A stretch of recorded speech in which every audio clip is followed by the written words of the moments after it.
Yo. Okay, sorry. What's up? Yeah. So I started recording also in case you yeah, were yeah, on yeah. it for some reason. No, it's fine. Um, so there was a part of the video where I was trying to clarify it when. So when you said it was weird to be talking like that, I tried to be like, okay, talking like what? And because I tried to the variables I've mentioned, there's two clarity points. Um, the first clarity point is it weird just to be talking about this variable, or is it weird to be talking broadly about having this position to vote Trump if you're not confident about uh, if you're not confident about this variable? Yeah, and that's not what I was saying. Yeah, I Yeah. know, but that's what I was trying to get clarity on, and then the response was it doesn't matter, or that it's just the way you were generally talking. And I know you didn't see that. That I know you responded that way because you were what you were trying to say, that it doesn't matter because you'd have the same view if it was it because you're just talking about. I think I know what you were trying to say is that whether I was just confidently there, because in either way there was at least one variable where you had a mismatch in terms of how confident I was. There was like Are a you talking about misimpression. a mismatch between uh between how confident I think you are and how confident you actually are?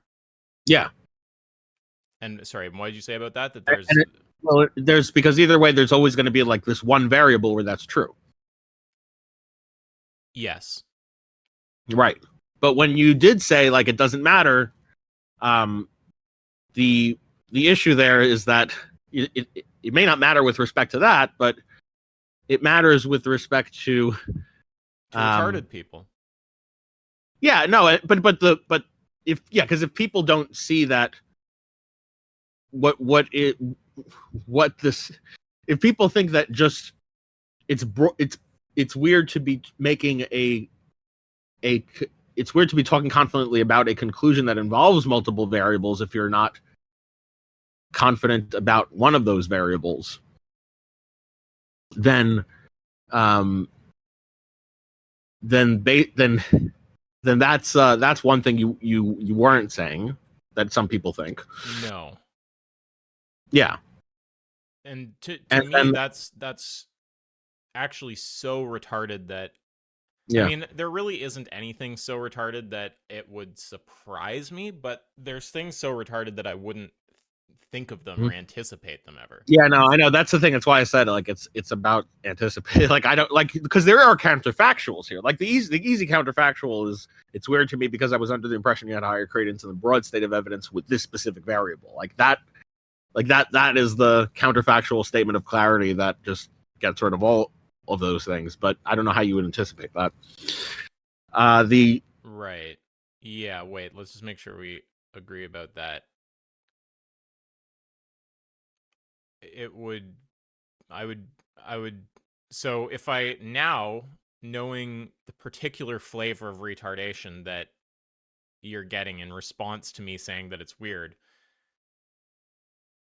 I think the way I'd phrase it is that it seemed weird to me because I thought you had higher confidence that um just generally about the policies being awash rather than just about the evidence you've seen with respect to the policies, that evidence being awash. So basically okay. you So have these so two so things. You have what you've seen, you have the data you've mhm, seen, and you have all the mhm. data, and you have a high confidence that of the data you've seen it's a wash. You don't have a high confidence that of all the data overall that's a wash. And s- s- Of this specific data of this specific variable. yeah, everything I'm saying right now is Yeah, about that yeah, specific yeah, variable. Yeah. yeah. And Right. the distinction is meaningful. It seems like that comment from Josh kind of it seems like there's some people who might not be appreciating why that distinction would be worth making, and who just speak generally about things being a wash. Like, obviously, there's the whole population and there's your sample, and there's the question of whether your sample is representative of the population. And just the way I would have thought about it is like I would have thought sort of that we were just talking about the whole population, and whatever you've seen, you're taking it to be representative. Like, you've kind of collected enough data to think what you've gone over is representative. But the thing is, having to say all this is insane. Like, Yeah. I don't know. Yeah. I don't know. I mean, I can say it, but there's no, I Mhm. would never anticipate this, and I'm not Yeah. No, even that I sure agree. this would Yeah. help, because But no, anyone, that's why I didn't. I'm not expecting you to have anticipated it. Just to be clear, it's sure, just something to be aware of now. That because there is at least one comment on the that stems from confusion about the what sense of wash you're using, and there's at least in terms of the broad state of evidence versus the evidence you've been exposed to. So there's at least one there, and then there's at least one comment confused about the variable being spoken of, right? which is it. Yeah, Yeah, everything versus just the AI policy yeah, pillar. yeah, Yeah, yeah. and also there's another confusion which I think I actually helped disambiguate. And I mean, obviously, I'll also say all of this hedging, that, like, I agree with you that to a smart person hearing that kind of general hedge, they'd like get the idea. But I think anyone who's making errors like that might not be helpable. Like, it might just be too stupid or ideological to even process the hedge. But I want to say one thing about that kind of got more clarity. I think I helped it get more clarity, and that's meaningful. There's not really a difference between, in most contexts, between saying something like some proposition and saying and propending I believe to that proposition, right? Like, generally speaking, we're going to be expressing the same thing there, right? If I say sky's blue, or I believe the sky is blue, usually it's the same thing. Sometimes in natural language, I believe is used to like kind of make it clear that you don't have a strong credence in it. But generally speaking, when we assert propositions, we are just saying what we believe. You with me on that, right? Yeah. Yes. So I wanted to make sure that wasn't happening with the wash thing, because I forget exactly, but I think the way language was being used at the start, it sort of seemed like that might be what's happening. Because there's no difference between talking about whether it's a wash or whether you believe it's a wash. But there is another distinction that's kind of similar, but that is massively significant, which is whether you think it's a wash given one particular sample of data, or whether it's a wash given that data or a wash given all the data. And so when someone's saying the former, they're not always saying the latter, and it's a matter of whether they think the former is a representative sample of the latter, assuming they're not an Right. idiot. Without crossing. Yeah. In this case, there actually may be. So yeah, what I've been realizing, like, because I have a large sample of the former data, but there's a cross domain induction issue because this is a novel topic with very little on it. Right.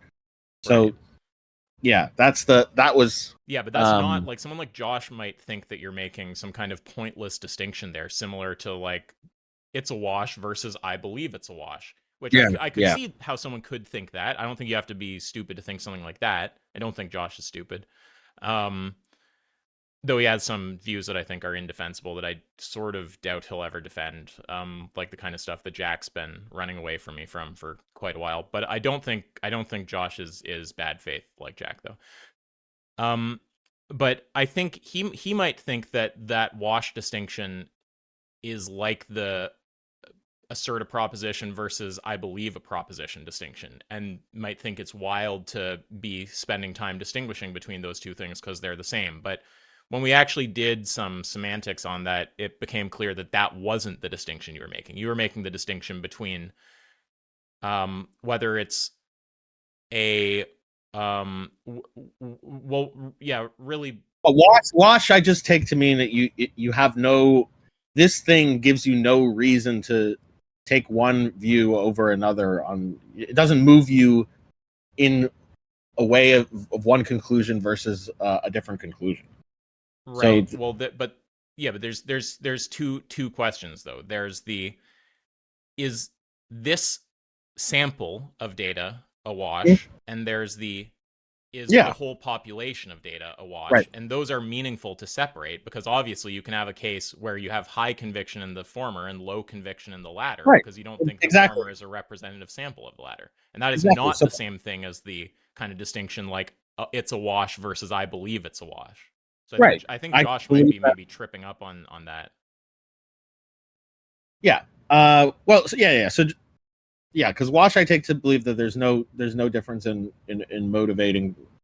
There's no reason to favor one over the other, and one can say there's no reason to favor one over the other on the basis of the data I've seen.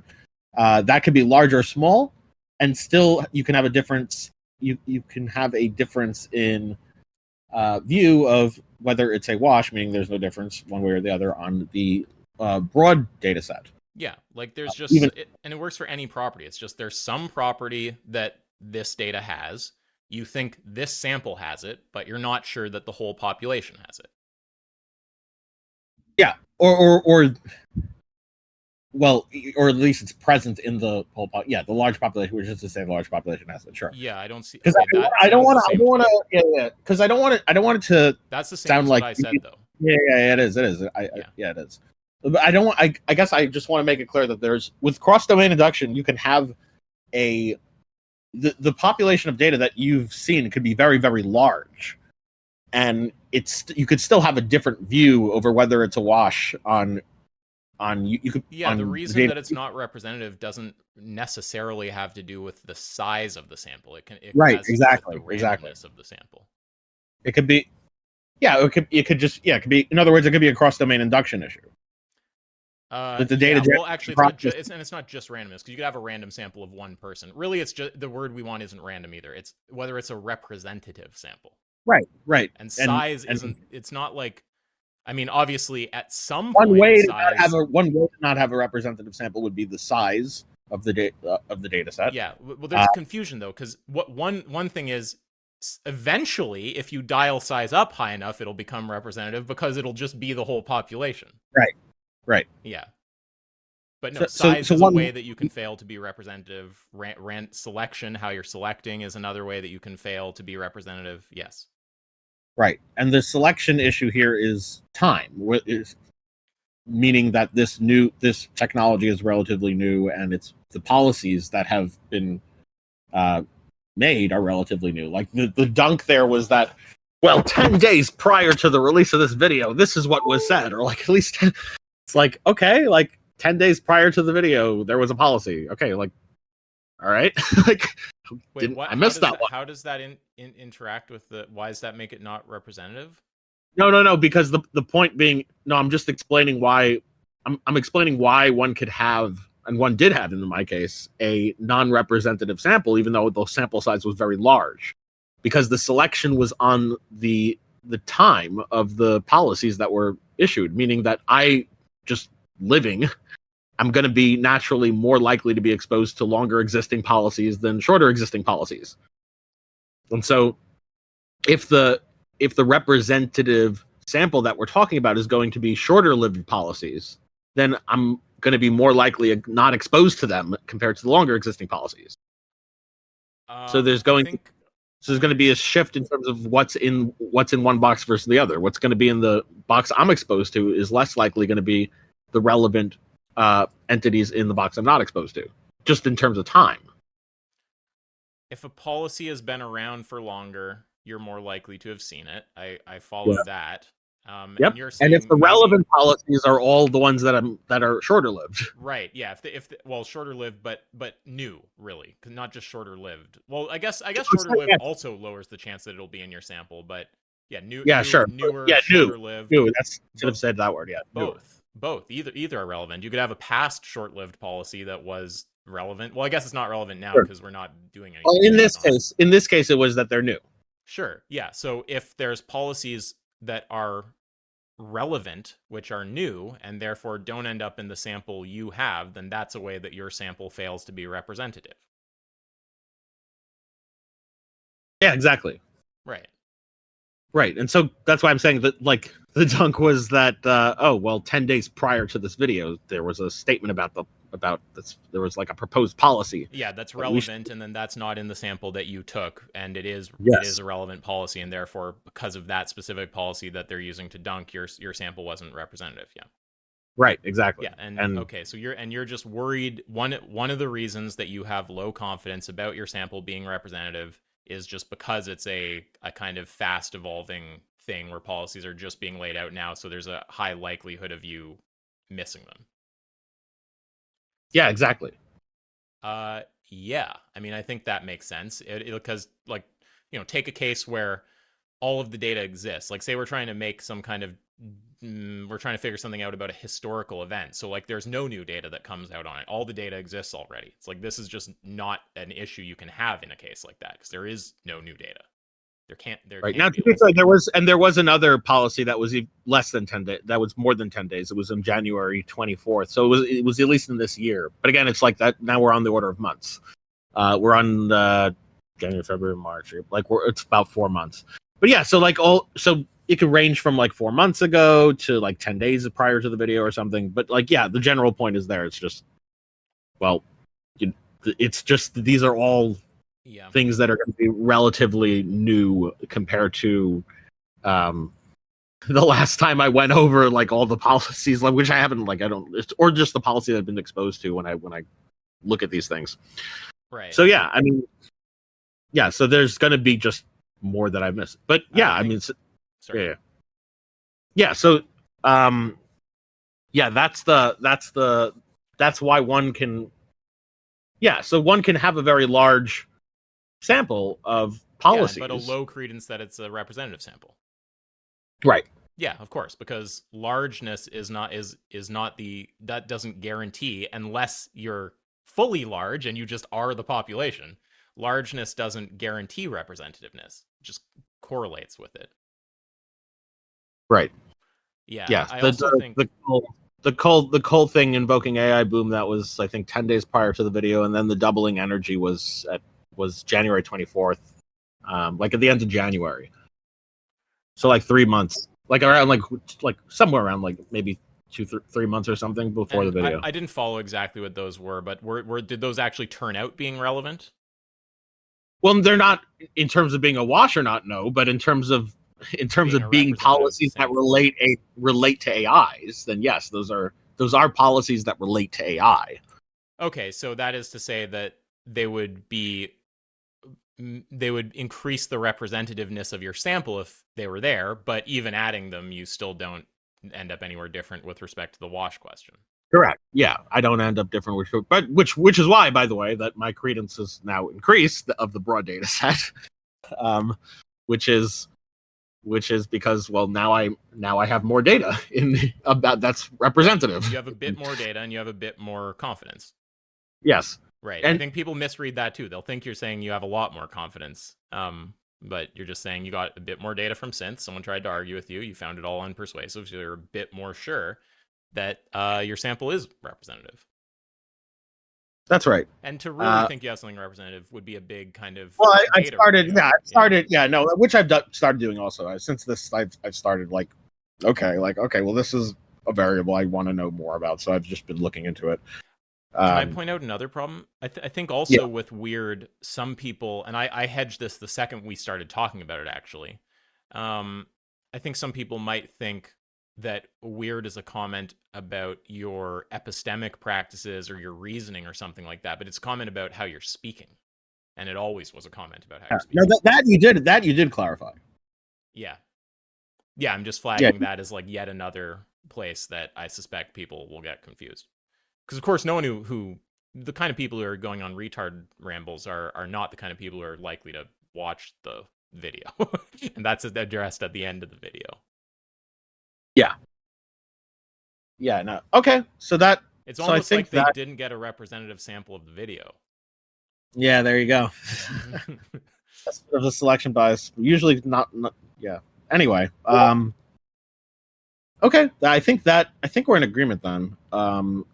I don't, again, it's hard, like, it's frustrating because I watch videos with these seemingly needless clarifications, and they frustrate the shit out of me listening to them. I hate having to listen to.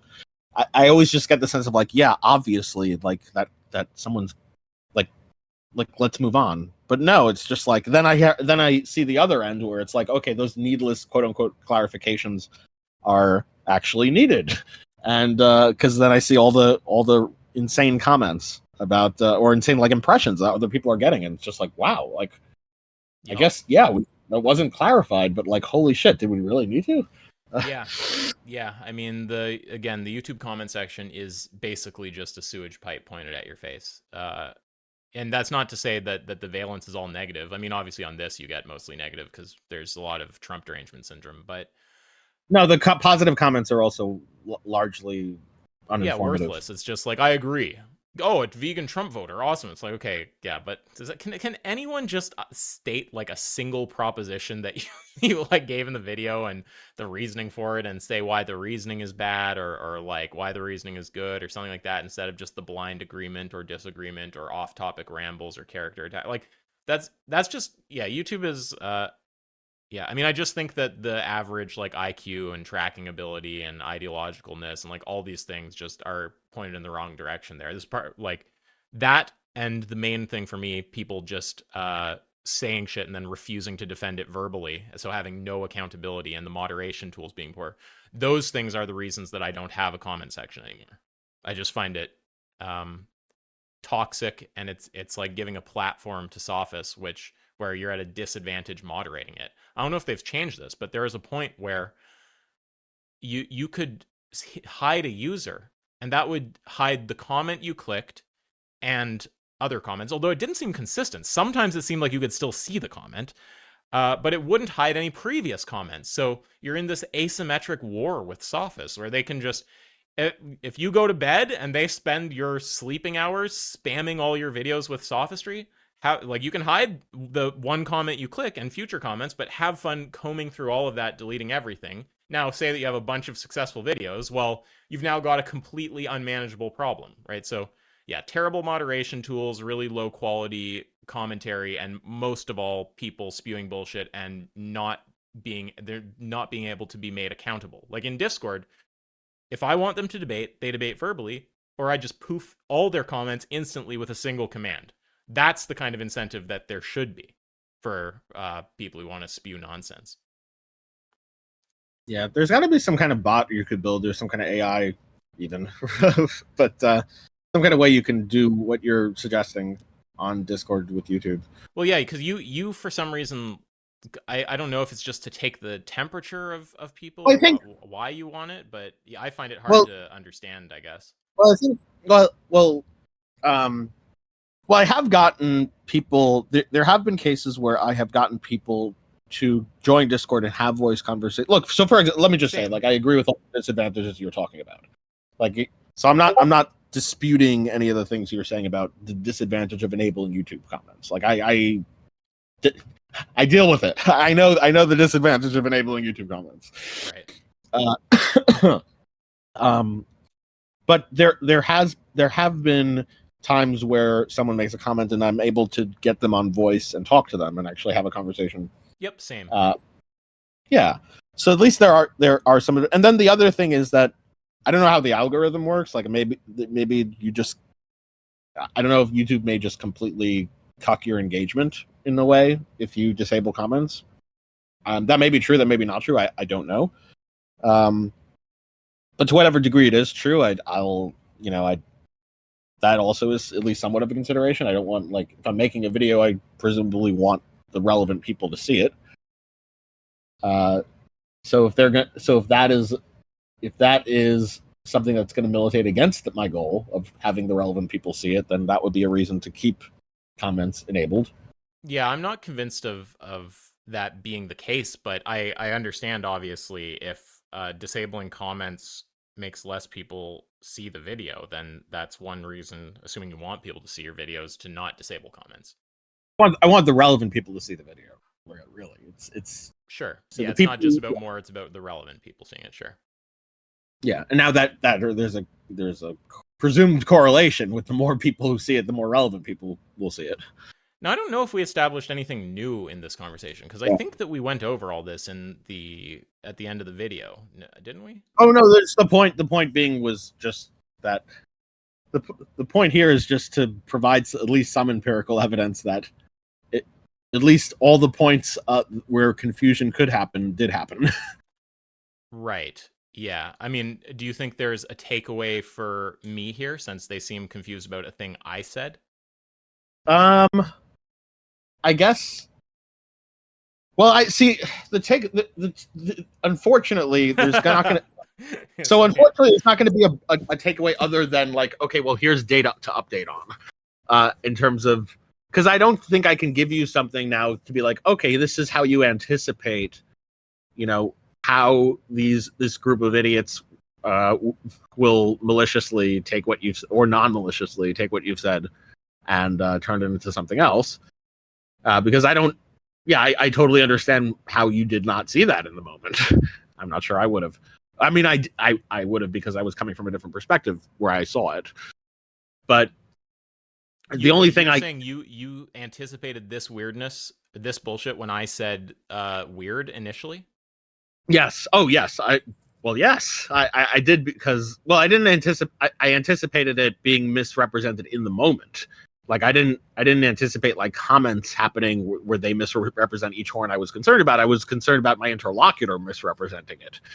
But I was concerned about actually no, I think I might have been no, actually I was concerned about it. I shouldn't say that. I was concerned about the audience too. Because I did mention that even in the discussion, like when you say it like that, here's the impression people can get. Yeah, because the thing is, like, I tried to move past it, and I mean, I tried to make sure you didn't feel like you were getting hard done by, but I also, I mean, I'm sure you understand my reasons. I didn't. No, I do. Of course, I understand that. No, yeah, yeah, Yeah, and the yeah. main reasons being just we have only so much time frame, and it looks like we're basically even. With like one side said weird, the other side said not. We haven't gotten into reasoning for it. Do we really want to argue about that, or do we want to get to the substance if synth is going to go soon? That was basically what I Right, was right, right. thinking. Yeah, yeah. So I guess the I don't have a takeaway in terms of being able to further like broadly predict these things. The only takeaway is that there is data to update on in terms of these specific things. Like, what? So like if you're saying it's weird to hear one talk about something. I guess just be specific about what is being spoken about.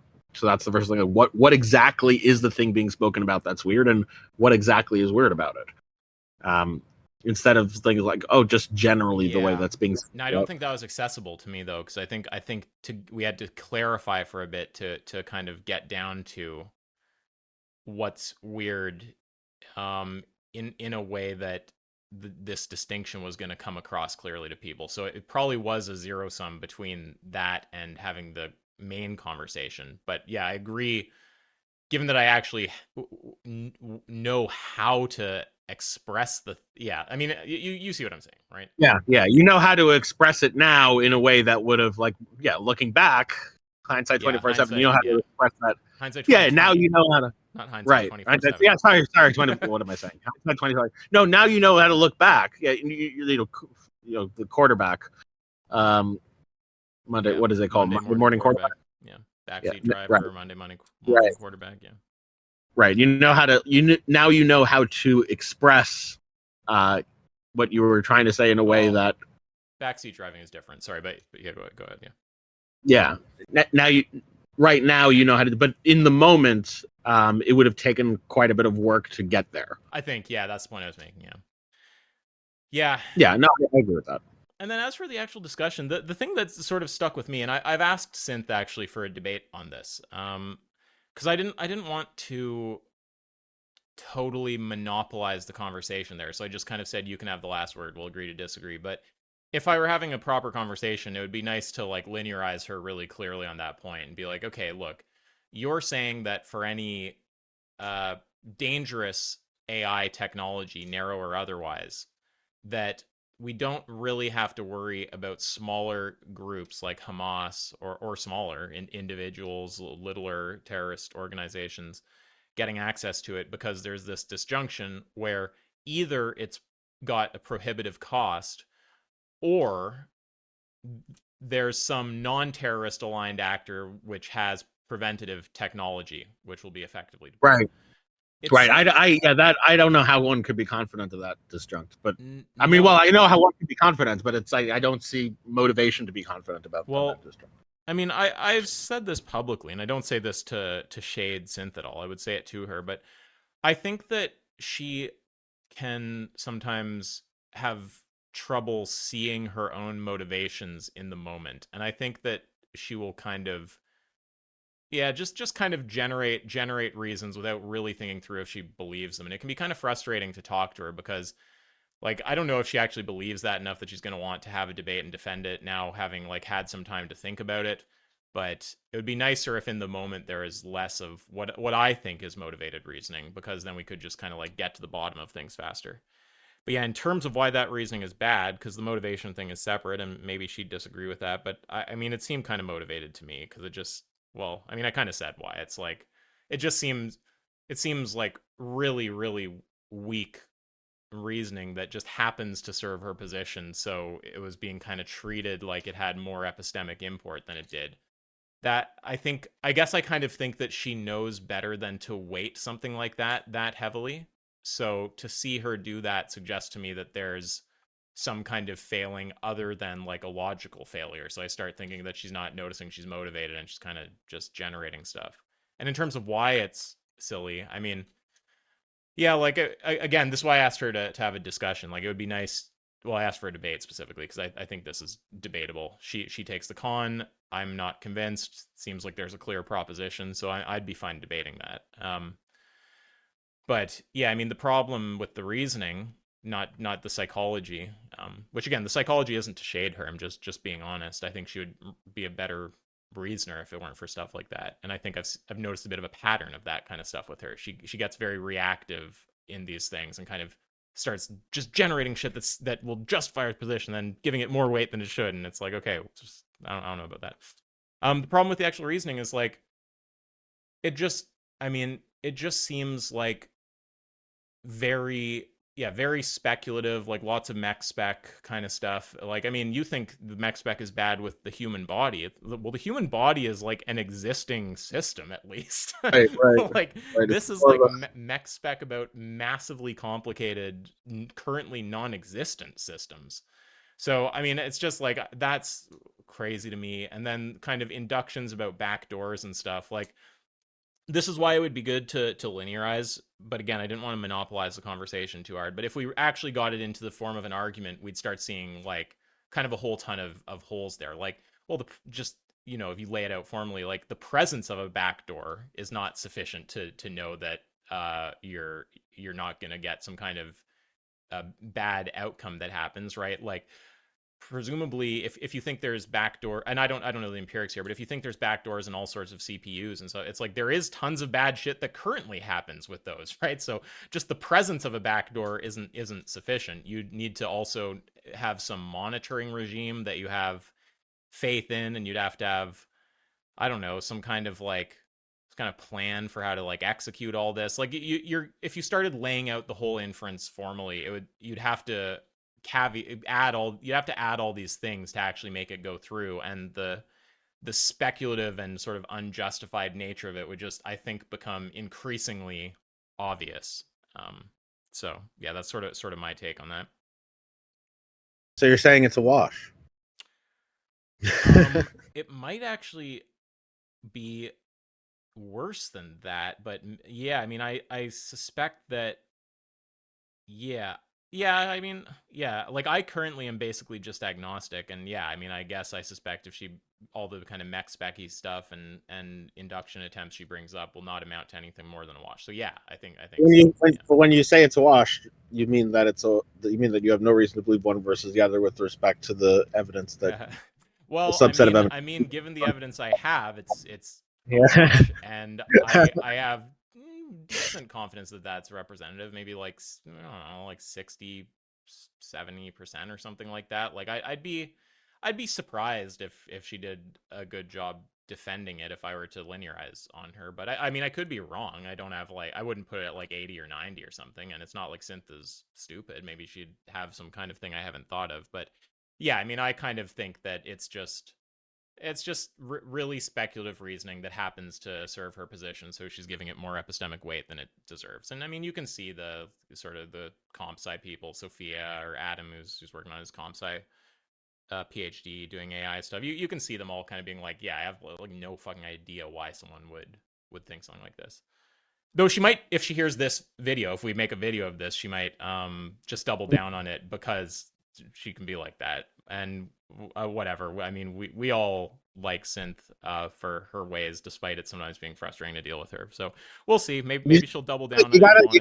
Tone down. You gotta get past the initial aggro portion. Well, Um, yeah, you shouldn't be saying that because you wouldn't have. I would no, I don't. No, no, no. I agree that you got to get past the initial aggro portion, but I also agree that I probably wouldn't have on my own. Yeah, I um, don't think so. But yeah, but it's yeah. I or at least I don't know if I would have gotten on my own, but I probably less likely anyway. It's just it's frustrating because I know like I see what's going on. I know, and I it's like there's a different.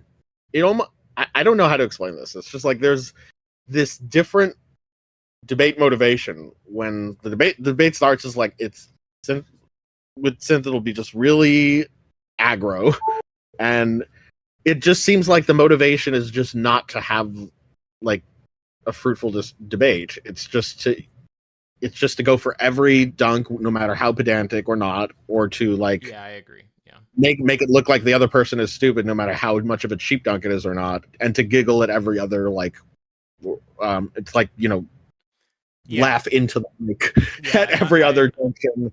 I suspect if you said the same things she was giggling at initially at the later phase in the debate, where the kind of calmer tone has been forcefully set by me for a while, that actually she probably wouldn't even giggle at those.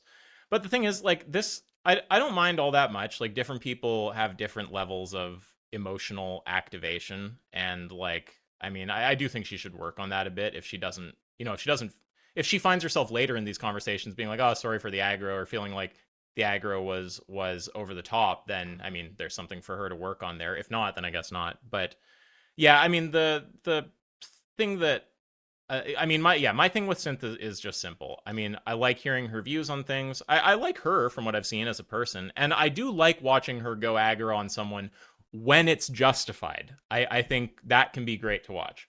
But yeah, my real problem with Synth, again, not an overall problem, like her overall, is just that I think that she either fails introspectively, or like has a weakness in inability to introspect, or just fails to do it in the moment or something, but does have the ability, and so she kind of just generates ad nauseum sort of not particularly strong reasoning that just happens to justify her position, and then lowers her epistemic threshold such that it'll do that. And I just think that that's not a good way to operate. Like there's two debates now this has happened, and the last one I've kind of asked her to follow up on, and she hasn't. And I think it's maybe she's abandoned her position on it, and I think that might happen here. We'll see if she takes me up and wants to debate this with me, but she might abandon this also. And if she again, like this isn't said to criticize her, but well, it's not said to be mean to her. It is said to criticize her.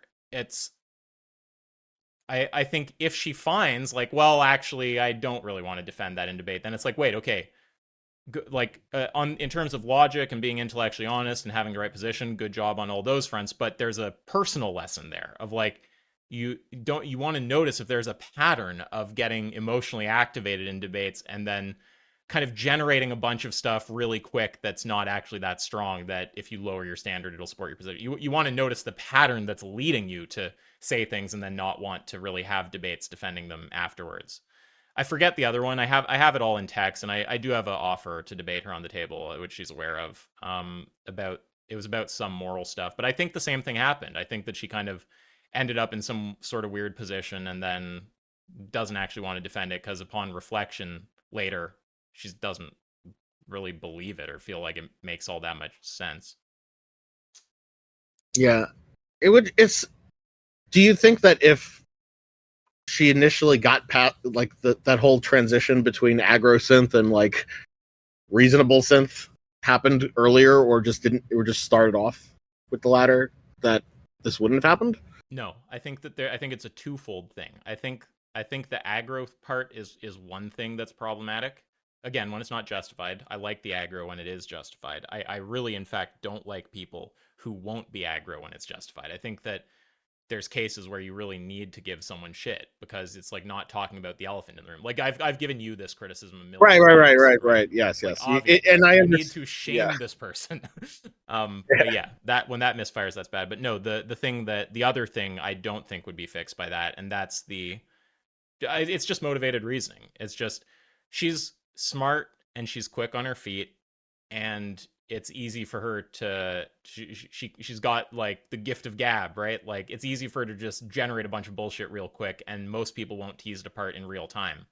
And so if she gets pushed on something in a way she can't really defend, she'll in all honesty, she'll just kind of bullshit is my view. And she'll probably back off it later. She'll probably never defend it in another debate or anything. If someone, does kind of what I did, comes to her a bit more measured after, like, hey, okay, so there's this thing. Let's have like a full on discussion about that specific point, because yeah. So I think the other thing is either increasing her introspective ability, or if it's not an ability thing, increasing her like building a mental trigger to do it in the moment so she doesn't fall into the motivated reasoning mode. Because once you get into that, it's really frustrating. It's just kind of an infinite conversation to nowhere, and then she's not going to be committed to any of it after the fact anyway, because it was all just kind of made up on the spot.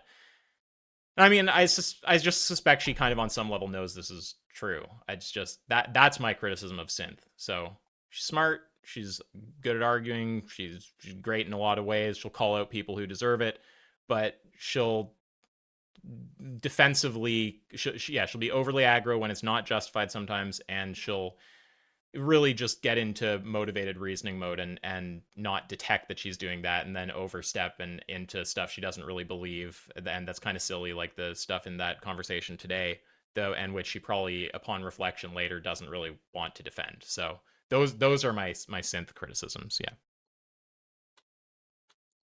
And just to be clear, like without, I mean, even without the aggro, it's like a tolerable conversation, even with the other concern. Although it is, of course, a concern. But like obviously, like if both weren't present, then it would be a much more ideal conversation. But yes, it's not to a point that you can't talk to her. It's not like she doesn't start, like, the motivation stuff never amounts to her like not listening to you or any stuff like that. But it what happens is just no matter what you say and how reasonable it is, she just kind of digs her feet in and generates more stuff, and then often seems to like not actually be committed to that stuff later.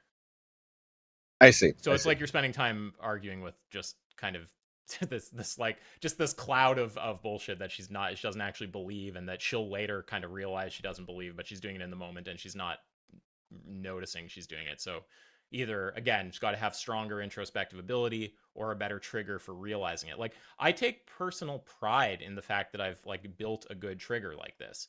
I think it's pretty hard to get me into a mode where I'm just reasoning in a motivated way and saying bullshit. And I mean, I don't think I've ever been particularly bad for this, so it's more of a challenge for some people than others, so I should only take so much pride. But yeah, like that's a thing you have to consciously build, I think, a lot of the time. And I mean, I just think I find myself, I consciously notice myself in debate when someone says something that I don't know exactly how to respond to, stopping for a second and going, okay, what I'm actually committed to is the truth. And let's just give that idea its due and like really think about it and see what I think, instead of reflexively fighting against it. And Right. I Yeah. take pride in the fact that I'm at a point where it's very hard to get me not to do that. Like, that trigger will just go off and I'll do that. And it prevents me from doing some bullshit. Yeah. Yeah. I No, no, mean, yeah. I know exactly what you mean, because I've gotten that sort of sense. Like it's important sense to have. Like, okay, wait a minute, hold on. Like I need to back up. I need to step back for a second. Like, okay, well, like am I in a position where like I'm just way out over my head here? Like, let me just. If I am, then let me just recalibrate, because I Yes. don't want to be. I don't want to sit. I don't want to get into definitely don't want to dig my feet Exactly. into a false. Yeah, you don't want to dig the Like, hole deeper. It's actually in your interest to realize if you're yes, bullshitting yourself in the moment, because the things that you generate when you're doing motivated reasoning are worse than your real reasoning. They're not coming from the same principles and thought processes as your real reasoning. They're coming from a reflexive, defensive kind of position. So there's just a higher likelihood that they're false. And if you build that introspective trigger, then you'll just have less of that and you'll just on average say higher quality things. and the irony is like that really is a better. It just almost always works out to be a better defense. Like, Yeah, so it's true. if if you're if you're if you're engaging reflexive defensively, you end up just generating much more likely to generate poor defenses than if you're just like, okay, let me just recalibrate and let me just evaluate this as if Yes. I'm. And if you take that approach, even if you like end up backing off like certain things, they're usually much more minor things that you're backing off of, and the position usually ends up still surviving, Yeah, rather than if you end up digging the hole all the way down. yeah, and you're Uh, just likely to spot the things that you need to do more work on, and then just go, oh, okay, I'm not quite ready to defend this, but I'm skeptical of this particular point, and I'll have to look into it. So it doesn't always result in a win, but that's way better than saying some bullshit and then having this like nonsense or something that you've said, right? right, right, and yeah, no. So I know what you're talking about because that it's an important feeling that you get. It's hard to describe to someone who hasn't had this, but I know you've had it, so I know you get it. That when you're in the moment and you just start to realize like, okay, wait a minute, like I need to make sure I'm not motivatedly debating right now. Like I need to Yes. just like, okay, yeah, I need to put the brakes. I need to like just, okay, wait, what are you saying? Let me get clarity. Let me just get let Yeah. me recalibrate. And I And yeah. you go ahead. Well, I suspect that also there's a kind of selection thing here. Like there's people who I suspect by disposition have pretty low ego levels. So someone like Alex Malpass, or I don't know, he's the example that comes to my head. But I think with people like that, they conversation is this far more cooperative, friendly kind of thing, and in many cases that's good. But actually, there's cases where it's important to debate and actually care about being right and really show that someone's full of shit, like forcefully. So I think that those kind of people who don't really have this problem where they have to develop an introspective trigger to avoid their ego getting out of control and just doing motivated reasoning, they're often never gonna be people in this space who are really seriously good debaters or forceful debaters, because with not having that ego comes not really having the motivation to do that. So I think that when you take people who are gonna like really throw themselves in the debate space and really work fucking hard to defend a thing, I think you're selecting for people who have a certain level of ego. And I don't put myself or you outside of this category. But I just and so I don't think that's a bad thing to be one of those people. But I think that for those people, it's important to build this kind of introspective trigger, basically. Right. And just for whatever to whatever degree ego is important to someone, that'll and that strategy ironically ends up preserving one's ego in the long run. It's Right. just a Yeah. much better Counterintuitive. strategy to preserve your ego. Right. Yeah. Because there's nothing that's going to be more ego crushing than you getting trapped into a defensive sort of debate mode where you're arguing just to make your points survive or go through rather than some honest reflection on the truth and whatnot. And then you end up because you engaged in that, just end up saying something that's like, okay, well, that's kind of Yeah. silly. Yeah, there's like three tiers. Like the best thing is you think through your position clearly beforehand and just end up delivering that reasoning, and that just does the trick. The next is you do get into trouble in debate, but your introspective ego alarm goes off and you process the thing honestly and then maybe end up either bowing out, or very often it happens that if you do that, you actually spot a problem that's legitimate in what the other person says and point it out, and then you're back on your feet again in the debate. That's like second best. Either you kind of have a little faltering and then regain your footing, or you realize you have to back off something and do more work. And then the worst is the trigger doesn't go off and you dig your heels in on some bullshit, and then later you just sort of never really defend it, or you know, you just end up saying some bullshit that you feel silly about, basically. Yeah.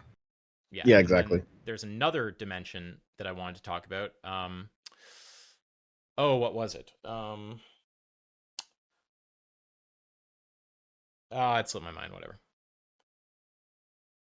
Well, I do think this is valuable.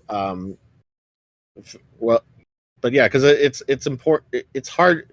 I wish there. I'm gonna think about a way to like. It's hard to put this sort of feeling, and I know it's hard to put the sort of feeling that you get in that trigger, where you recognize like okay, where you can recognize that this might be happening Yes. in a debate into words.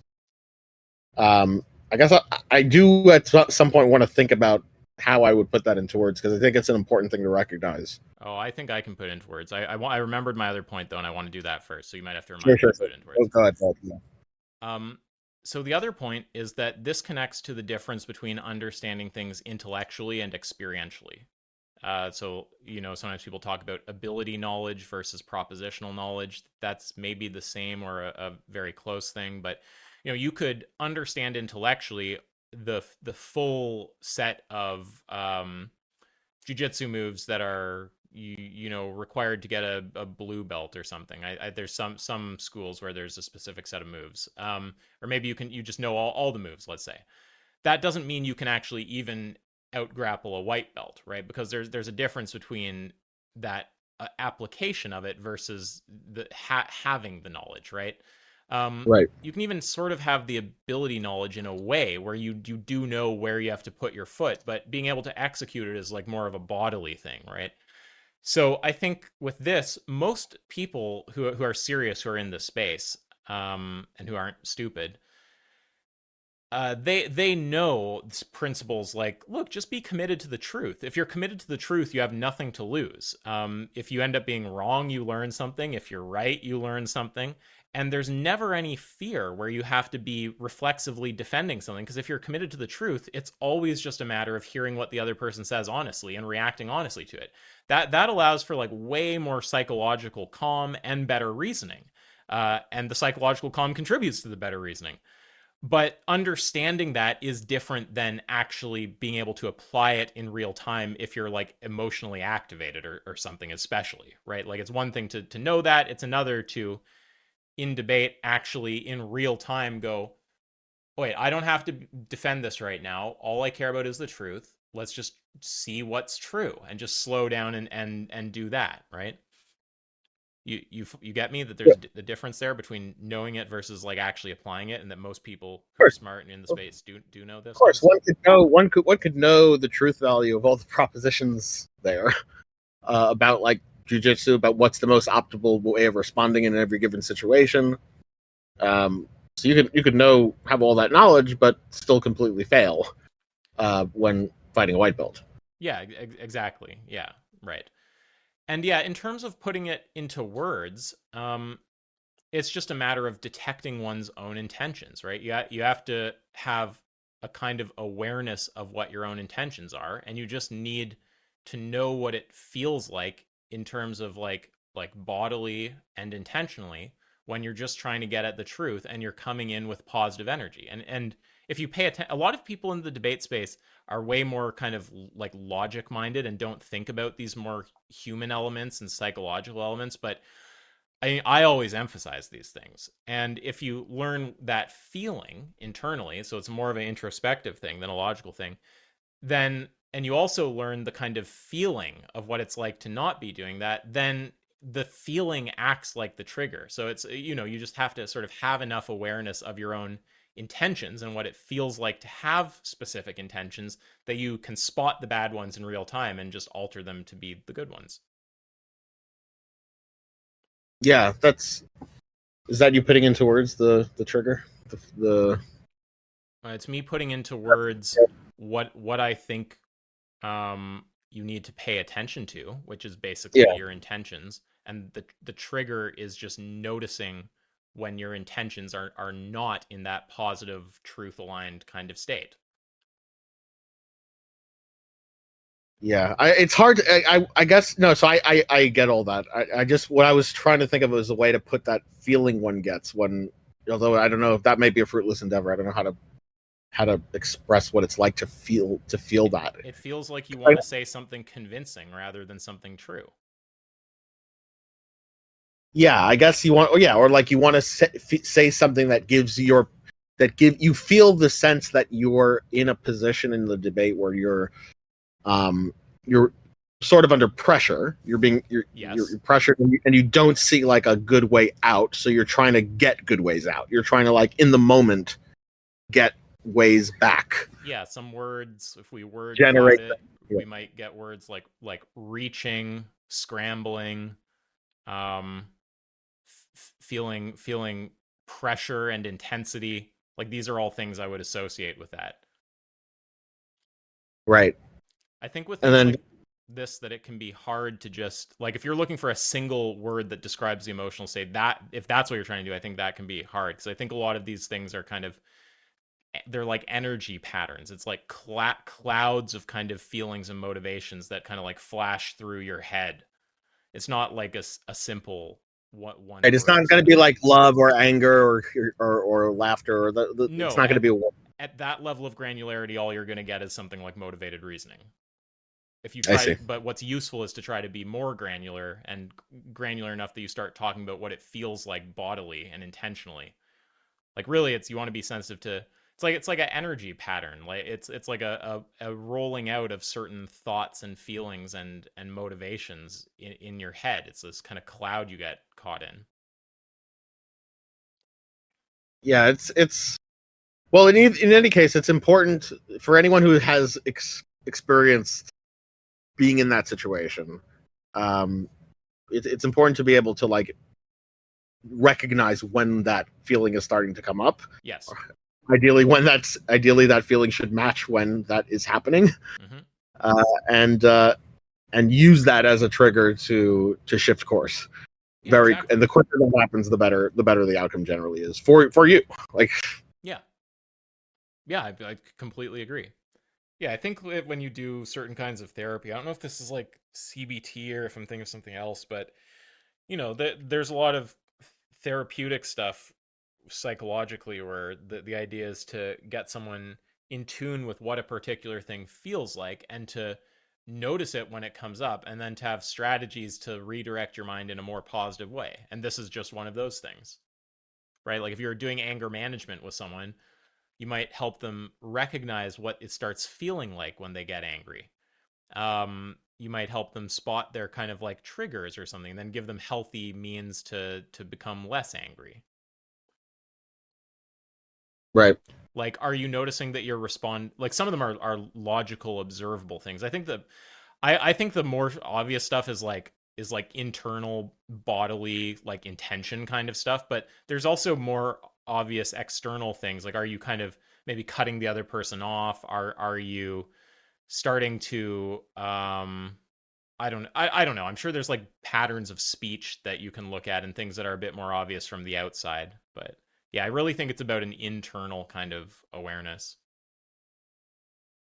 Right. No, it is. It is. It's just yeah. Of course, it's an internal awareness. It's a matter of how we. I just think it's important to be able to spell that sort of the feeling out as much as we can to the whatever degree that resonates with other people, because that it's such an important thing to be able to recognize. And a lot of Yeah. people just go through that feeling without flagging it. Right. Yeah. So yeah, that's that. Anyway, I don't really have that. I think I've said everything I wanted to say in terms of the confusion stuff earlier, Hmm. and the and yeah, I think these points are valuable as well. Is there anything else that No. I mean, I might just make one point that it's just I think that a good model here is to think of debate kind of like meditation. So have you heard of there's different kinds of meditation, but there's one kind that's it's called concentration meditation, and the idea is wait, is that the one where you take the LSD or not? no. I mean you could, but no, like the idea is just you have some objective focus, like it could be your breath or it could be a visual thing. Different things are better for different people. And the idea is you train your mind on it. And when you notice your thoughts have moved away from it, you bring them back to it. And if you actually do this enough to kind of build up some like kind of like metacognition is almost like what it's training. You like and concentration. You kind of can you will start noticing just how much and how quickly your mind deviates. Like, wow, I actually can't even focus for like 30 seconds. It feels like I can because I work for hours, but if I actually get a close enough awareness of what my mind is doing, I'm not that focused. It's like every if you just again try to like focus on your breath, you'll just notice, oh, I'm thinking about my laundry, or like, oh, okay, back to the breath, or like, oh, I've started listening to like sounds outside, okay, back to the breath, oh, I started thinking about this debate I had the other day, or this concept. And you notice just how much your mind is deviating and how little power you have to actually keep it trained on something.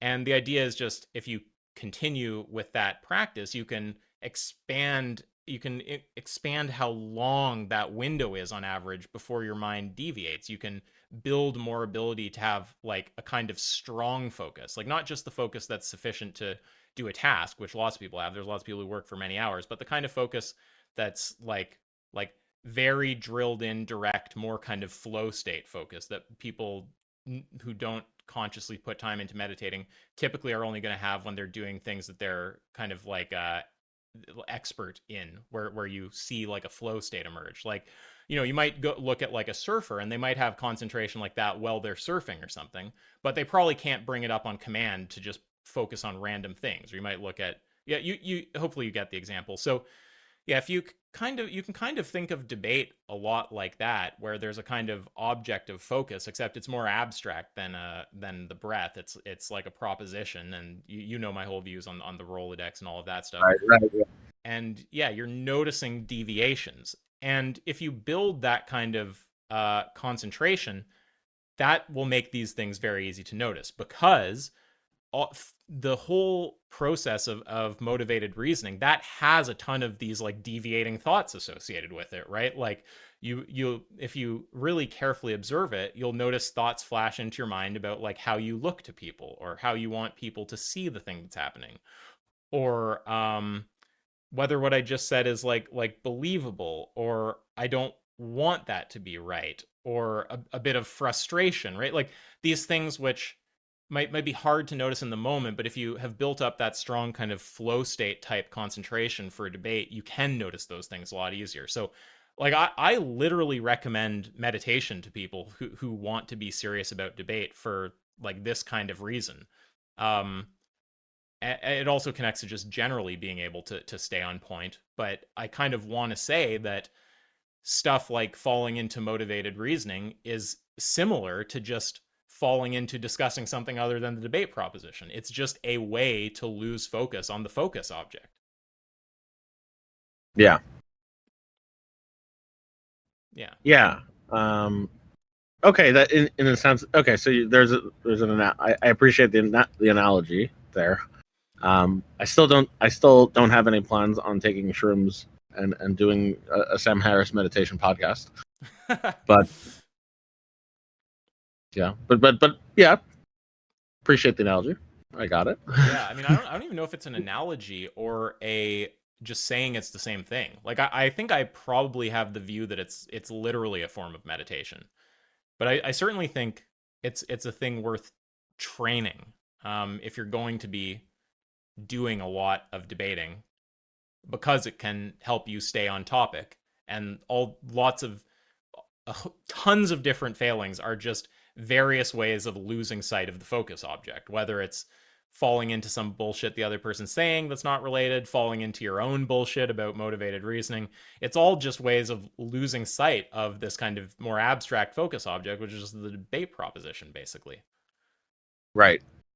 And just maybe, I guess, a bit of Anyway, one motivation. thing, because when you're doing motivated reasoning, you are focused on it in a sense, but you're not focused on it in the right way, where you're just narrowly focused on that and looking at if the thing said support it. You're falling into other modes of focus on it, like trying to frame it in certain ways, or trying to, right?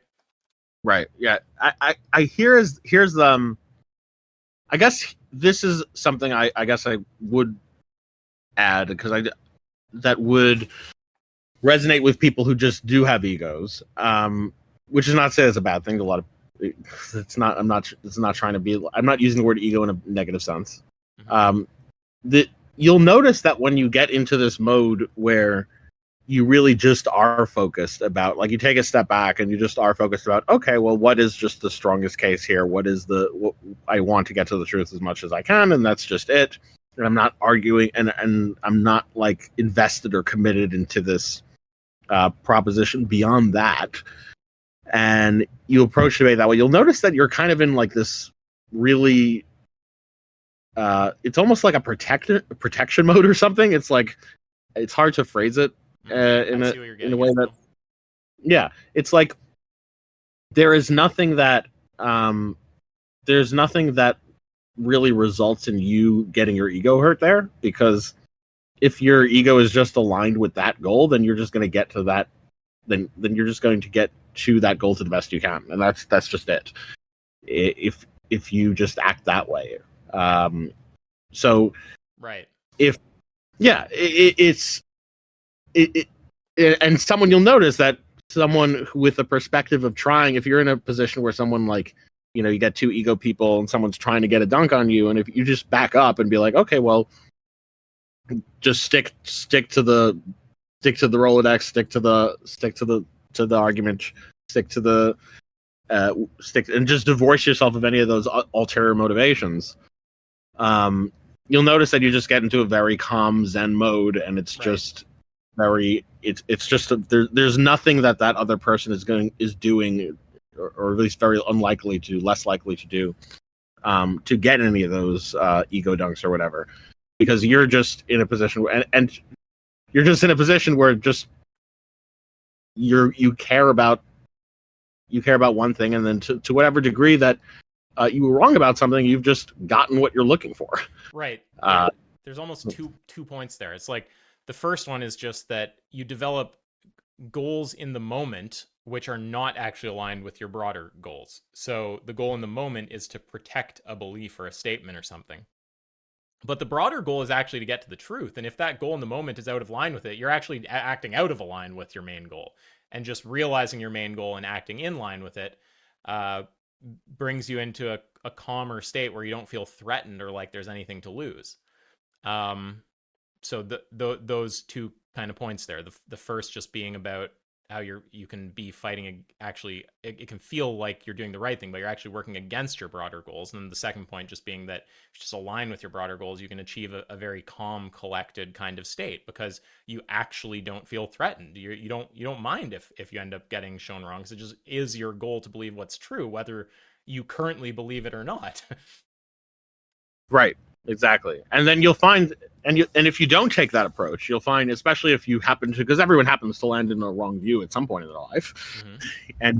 and worse, you end up being in a position where your goal is to defend the wrong view. Right. Uh, you'll find that you do end up getting threatened very much, and it's going to Yes. be very hard to stop the threats from coming more and more.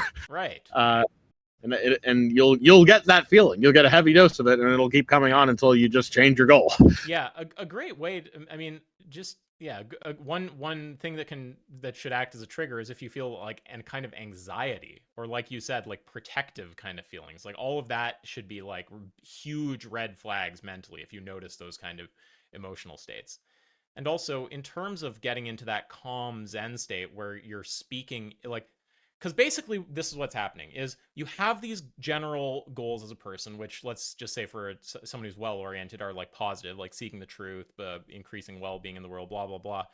And there's an emotionally intense event like a debate where maybe the other person's getting aggro with you, or the mood is ramped up for whatever reason. That just tends to happen in arguments. I think also, as a side, people need to be taught to disagree productively as children. I think these things aren't normalized in society, and that's part of why people struggle so much with it. Um, but basically, you normally have this particular state and orientation, and then there's this heated kind of situation that brings you out of alignment with that, and you have to be able to reassert it in that kind of intense state. Like find your way back to it, because that it's one thing to have the right orientation, but it's another to be able to find your way back to it under pressure, right? Like you don't want to be calm, but then the second pressure is there, you're just fucked. And there's people who build whole lives around just having no tension around them, so that they never have to do that, be fucked at all. But it's like, wait, what? You? It's not the tension that's the problem. It's just you need to be able to kind of get on top of it, like, notice how you're feeling and adjust your focus in the right kind of way. And another point, it basically always has good outcomes, with respect to the debate itself. Like, we kind of said that already, but if you can, even after getting into some sort of more heated thing, find your way back to the right kind of state, which you should kind of expect there'll be a learning curve there, and it'll take a bit of time to get good at doing that, and definitely will take time to get to a point that you never get activated in the first place. For a lot of people, I think it'll be a thing where initially they get activated and just go fucking crazy, and then it'll be a thing where they get activated and can find their way back to their real motivations, and then eventually a thing where they don't get activated in the first place. There's like a learning process someone should just kind of accept and be okay with there. And it's a useful skill to have in life generally, because disagreement comes up in life, and you want to be someone who can handle that and stay calm and navigate it well. But yeah, if you can get back into that kind of Zen state that you described, that, as far as I can see, usually has one of two effects on the other person. If the other person is really just a kind of a fuckhead, then it's just going to make them look crazy. Like, they're going to start being all crazy and fucked and insane, and you're just calm, and they just look horrible and really bad. On the other Right, right. hand, and I actually think this is much more common, though that does happen, what I just said. Often, I think people sense each other's intentions. I'm sure we've evolved a whole ton of stuff for this. Like, I don't know all the reasons, but humans can read each other's intentions well. And there's things that are hard to fake, like, like confidence, for instance. It's very hard to fake confidence. You can be like, okay, stand up tall, project voice loud, and try to look in eyes, and you might almost be like looking kind of like some kind of weird robot freak or something. Like, what you actually have to be able to do is, um find your way to a mental state where you don't feel threatened, and just project whatever your intention actually is from that state, and then all of these other things will naturally fall into place. Your body language will naturally fall into the place of a confident person's body language because you just are actually feeling confident. So I kind of want to say that it's a internal first kind of thing. Like, maybe there's something to be said for fake it till you make it, but the key is not to micromanage all these external details. It's just to get the right internal orientation, and then all the external details just naturally fall into place organically. And yeah, so the other case is basically that you enter that Zen state, and the other person basically gets sort of sucked into your energy and also just calms down and enters a kind of Zen conversation with you. And you'll notice, like I have this tendency to talk to people who are known for having horrible discussions, like, President Sunday, or like Mike from PA. And I mean, Sunday, I kind of got, eventually I sort of broke off that channel of communication because of how he treated you. But I didn't really have trouble, like, kind of managing, in conversations with him and keeping things kind of calm while still making progress. And same kind of thing with that Mike guy, right? And it's because really of this basic principle of, like, align your thoughts correctly and just have strong positive intention and just project that clearly. And whatever the other person does, just keep doing that. And they usually will just fall into it with you. And then you can just have a kind of productive conversation. So that often is the actual outcome, if you can find and maintain that more Zen kind of state. Then you can be one of the Right. weird people who has productive conversations where you don't expect them. Yeah. And I've seen both responses when someone goes. I know exactly what you're talking about. I've personally seen both responses, and I agree the latter is more likely than the former. Although I've definitely seen the fair share of the former. Yeah. Yeah, absolutely. Because the thing that happens when with the former is the other person senses how calm and collected you are and can't get out of the state of thinking about how bad that looks, and that you seem calm and collected and, like, easily kind of responding, totally feeling unthreatened, where they feel kind of the opposite and heated and stuff. And it's just that juxtaposition and stuff is it fucks with them and gets them more fucked, basically. So you can have that too, and that's the worst outcome. Okay, that's good. That's a good point in there. Okay. Okay. Um, No, these are relevant points. I would yeah, I probably would want to upload this to my channel if that's okay. Uh, Right. Yeah. Okay. Yeah. Well, I did record it, so I can send it to you. Hopefully, we didn't. I'm just thinking of hopefully, I don't think we said anything too harsh about synth. I mean, I said some things that are mildly personal because they're about psychology, but I'd say them all to her. So yeah, I don't think I have a problem with that. Okay. Yeah. I'll send you the recording. all right, sounds good. All Okay. right, All have a right. good one. Yep. Bye.